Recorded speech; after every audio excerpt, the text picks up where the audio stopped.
brought to you by Nova शुद्ध घी। जब जब खाए दिल खुश हो जाए, सदियों का नोवा शुद्ध देसी घी, सपना स्वस्थ भारत का। आई लव घी। नमस्कार दोस्तों, क्राइम तक में आपका स्वागत है। डीएसपी की काली करतूत सामने आई है। जी हां, हम बात कर रहे हैं ऋषिकांत शुक्ला की।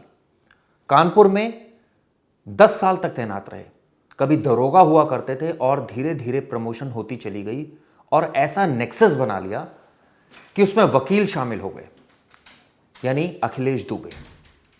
जमीन हड़पना हो, फर्जी मुकदमा दर्ज करना हो या पुलिस का रौब झाड़ना हो, ये सारी चीजें ऋषिकांत शुक्ला करते रहे। और आप यकीन मानिए 10 से ज्यादा प्रॉपर्टीज का पता चला है जो उनके नाम पर है, उनके परिवार के नाम पर है। कई बेनामी संपत्तियों का पता चला है।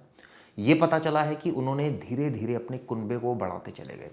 जब शादी हुई उनके बेटे की तो ये कहा जा रहा है कि बड़े बड़े अफसर आए, एडीजीपी आए, यानी कि एडीजी लॉ एंड ऑर्डर आए, इस तरह की बातें सामने आ रही। सवाल ये उठता है कि एक अधिकारी की काली करतूतों के बारे में या उसके रुतबे के बारे में किसी को समझ नहीं आ रहा। कोई शादी करता है तो पता चलता है इतना बड़ा फार्म हाउस बुक कर रखा है, इतना अच्छा अरेंजमेंट है, तो पैसा तो लगा होगा अच्छा खासा, तो उससे अंदाज़ा नहीं होता कि उस शख्स की हैसियत क्या है, वो क्या सैलरी में इस तरह का अरेंजमेंट कर सकता है, या फिर पुश्तैनी उसके पास इतना धन है, दौलत है, या फिर ये करप्शन की माया है।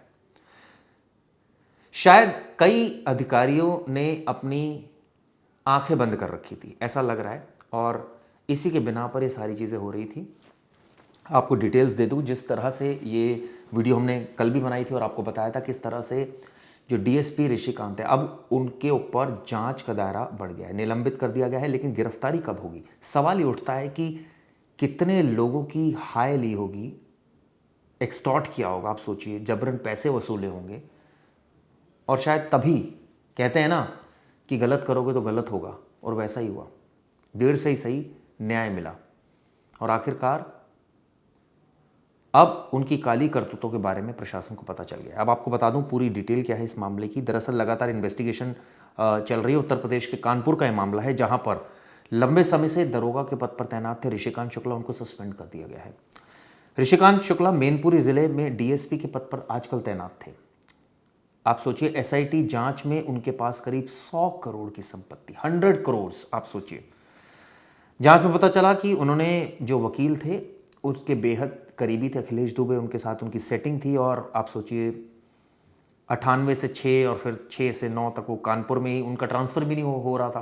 क्यों नहीं हो रहा था पता नहीं। और आप सोचिए कि फर्जी मुकदमे दर्ज करवा रहे हैं, किसी को बेगुनाह शख्स को फंसा रहे हैं, गुनहगार बना रहे हैं, जबरन वसूली कर रहे हैं। और अभी तो बहुत सारे कंप्लेनेंट्स हैं जो सामने आएंगे, और कई सारे ऐसे कंप्लेनेंट्स होंगे जो शायद खुशी भी मना रहे होंगे कि अच्छा हुआ कि अधिकारी पकड़ा गया, इसने नाक में दम कर रखा था, इसने हमें परेशान किया था। और ज़मीन कब्जाने के भी आरोप हैं। सवाल ये उठता है कि इतने संगीन इल्ज़ाम हैं, और अब इस मामले में कार्रवाई हो गई है। आपको बता दें कौन है अखिलेश दुबे। दरअसल ये कहा जाता है कि अभी 1 महीने पहले गिरफ्तार हुए हैं, ये भी मास्टरमाइंड हैं। ये भी पता चला है कि ऋषिकांत के जो बेटे हैं वो भी उनके नाम से 33 कंपनियां बना रखी थी, और वहां पर ये जो ब्लैक मनी थी उसको वाइट में कन्वर्ट किया जा रहा था। यानी पूरी तरह से जो भ्रष्टाचार का कुनबा था वो फैलता रहे, इसकी पूरी वो की जा रही थी। अब ये पता चला है, कई जगह मैं देख रहा था 100 नहीं 200-300 करोड़ की अवैध संपत्ति बनाई है, कई जगह ये छपा हुआ है। अब कई जगह छपा है कि जब कानपुर में तैनाती थी तो दोनों हाथों से पैसा बटोरा, इस तरह की बातें कई जगह लिखी है। आपको बता दें कि जब कानपुर नगर पुलिस आयुक्त की रिपोर्ट के आधार पर एसआईटी जांच में उनकी आय से अधिक स्रोतों से कई अधिक बेनामी संपत्ति का पता चला है। जब पूरा ये जांच हुई तो ये सारी चीजें सामने आई। ये भी पता चला कि संपत्तियों में जो आया नगर है, 11 दुकानें। आप सोचिए, एक दरोगा की 11 दुकानें। किन किन लोगों को उसने हैरास किया होगा, कितने पैसे बटोरे होंगे, कैसे पैसे ले रहा होगा, कौन मिडिल मैन था, किस किस समय पर। यह भी हो सकता है कई लोगों को परेशान करके पैसा लिया हो। कई बार तो ऐसा होता है कि इंसान का काम नहीं हो रहा होता, वो खुशी से पैसा दे जाता है। कई बार होता है कि कोई मांगता है तो दे जाता है। कई बार होता है कि आप जबरन वसूलते हैं, उसको परेशान करते हैं, उसको धमकाते हैं, उसको कहते हैं कि तेरे खिलाफ मुकदमा दर्ज कर देंगे। तो उसको जेल भेज देंगे, तो डर के मारे क्या करेगा। दरअसल दुबे का कुछ पुलिस अधिकारियों केडीए यानी कानपुर डेवलपमेंट अथॉरिटी और अन्य सरकारी विभागों के अधिकारियों से गठजोड़ है। अब ये कौन कौन से अधिकारी है जो मलाई खा रहे थे? अकेले वो तो नहीं खा रहे होंगे, बहुत सारे और होंगे जो साथ में खा रहे होंगे, बहुत सारे बड़े अधिकारी होंगे जिनको सारा कुछ पता होगा, उनका भी पता चलना चाहिए, सारी चीज़ें सामने आनी चाहिए। लेकिन क्या आ पाएगी, ये सबसे बड़ा सवाल है। सवाल तो ये भी है ना, कई हो सकता है अभी भी ऐसे अधिकारी जो सर्विंग हो, जो चाहते ना हो जांच हो इस मामले की आगे। तो हम अपील करते हैं योगी सरकार से कि वो इस मामले में ईमानदारी से जो है वो जांच करवाएगी और जो दोषी अधिकारी उनके खिलाफ कार्रवाई करेगी। अब आपको बता दें,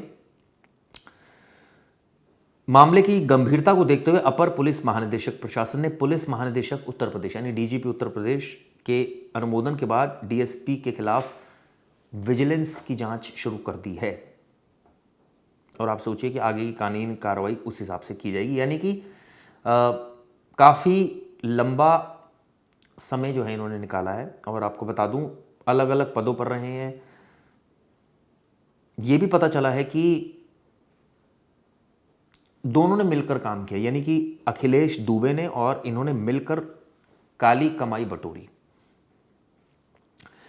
विजिलेंस जांच शुरू हो गई और कानपुर पुलिस की एसआईटी जांच में शुक्ला के जिस तरह से पता चला है, एसआईटी जांच अब ऐसे में आने वाले दिनों में नकेल कसी जाएगी, यानी कि गिरफ्तारी और जो अधिकारी जिन जिनको पैसा पहुंचा है, क्या वाकई इस तरह की चीज़ों में उन अधिकारियों का कुछ हो पाता है। अभी तो एक मछली पकड़ी गई है, बड़ी मछली हो सकता है कि ये भी किसी को पैसे देते हों। इनके जो उस वक्त के अधिकारी थे ऊपर, हो सकता है उनको भी पैसे गए हों, तो हो सकता है कि उनको भी पैसे गए हों जो इनके जो सीनियर अधिकारी हों। तो ऐसे में क्या कार्रवाई उनके खिलाफ होगी, ये भी देखने वाली बात होगी। लेकिन जिस तरह से ये मामला सामने आया उससे वाकई हैरान कर देने वाला मामला है और क्राइम तक इस खबर के एक तरह से कहा जाए पीछे पड़ गया है। आपको एक एक जो जांच है, एक एक जांच के पहलू आपको बताए जाएंगे और बताया जाएगा किस तरह से इसमें जांच आगे बढ़ रही है। इसमें कुछ और अपडेट्स हैं, वो भी आपको दे देता हूं। ये पता चला है कि नोएडा, चंडीगढ़ समेत कई शहरों में बेनामी संपत्तियां हैं, यानी कि जो शुक्ला जी हैं उनकी संपत्तियां कई जगह पर हैं और कंपनियां बनाई हैं कई सारी। और ऐसे में विजिलेंस जांच के बाद क्या इसमें कार्रवाई होगी, ये देखने वाली बात होगी। ये भी पता चला है कि दरअसल शिकायतकर्ता है सौरभ भदौरिया, उन्होंने चौंकाने वाले खुलासे किए हैं।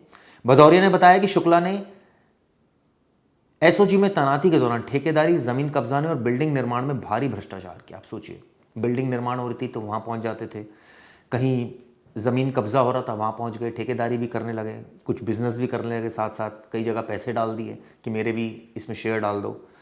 तो कई जगह कमाई की इन्होंने और कई जगह प्रॉपर्टियाँ खरीदी। ये चाहते थे कि बच्चों का फ्यूचर सिक्योर हो जाए, लेकिन इनको ये नहीं पता था कि ये जो सब कुछ कर रहे हैं कभी तो इनके पाप का घड़ा फूटेगा। और ठीक वैसे ही हुआ। अब विजिलेंस जांच की संस्तुति हो गई है। देखते हैं इस मामले में आगे क्या कार्रवाई हुई, क्या ऐसे अधिकारी को जेल की सलाखों के पीछे डाला जाता है फिर नहीं, ये देखने वाली बात होगी। ये वीडियो कैसे लगी जरूर बताइएगा। शुक्रिया।